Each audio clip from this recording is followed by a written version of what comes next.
If you think about collaborating in the 21st century, if you think about communications in the 21st century, you can't really think about it without thinking about the net. It's a powerful, powerful tool for all of us, and it's certainly a powerful tool for our students. And the fact that technology has evolved so quickly and so efficiently that we're now able to offer things that would not have been possible 10 years ago. It used to be that the sole knowledge of information resided with the teacher, the globe, the Encyclopedia Britannica, and maybe a few books down in the library. We've really moved well beyond that, where we really need to really equip kids with new sorts of skills.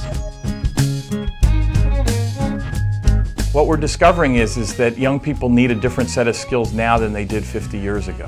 And that what was an outstanding education in the 1950s and 60s is no longer good enough to compete. It's actually a different skill set than we had defined 10 years ago. They're going to have to be able to look at 5 items or 500,000 items that may come up on a Google search and be able to distinguish, which one's valid, which one's truthful. When we were growing up, an understanding of geography was memorize state capitals. Today, if you ask the geography teachers of the country, what's the skill set a young person needs?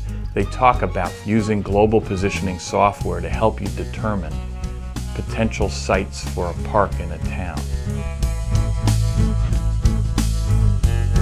We now, for the first time, have the capability to truly individualize instruction and to work with students on an individual basis by assessing their needs, diagnosing, and being prescriptive in our instruction. What technology can do is enable kids to move at their own pace and have the teacher there to assist them as they need assistance and to guide them.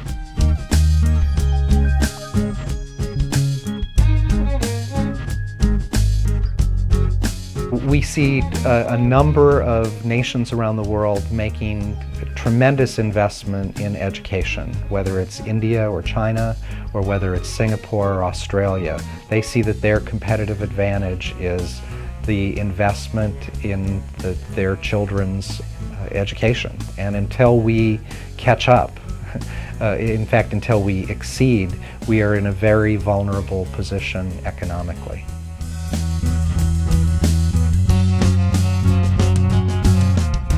The process of having a statewide connectivity, a statewide network, has really enhanced the district's abilities and the state's ability to provide those tools, those technology tools to make a difference.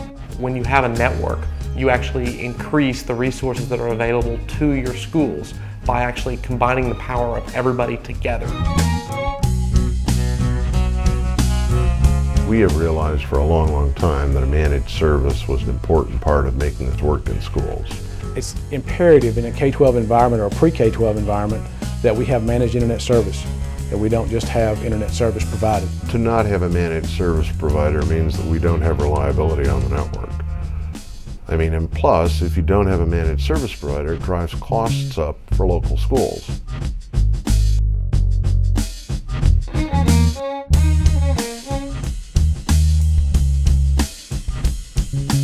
We are really focused our entire business on serving K-12 schools. There aren't any other telecommunications providers who can say that.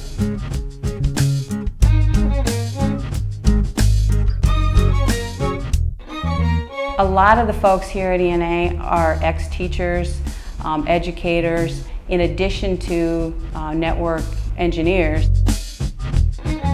We operate a 24-hour network operations center that monitors and manages our network. In our model, everybody is probably going to be paying less than they were paying previously. And even more than that, the schools in rural areas will be paying what their counterparts in a metropolitan area are paying. What schools are challenged to do today is to do more with less. And I think ENA is, and the types of services that ENA provides, really works with schools in order to make that doing more with less actually achievable.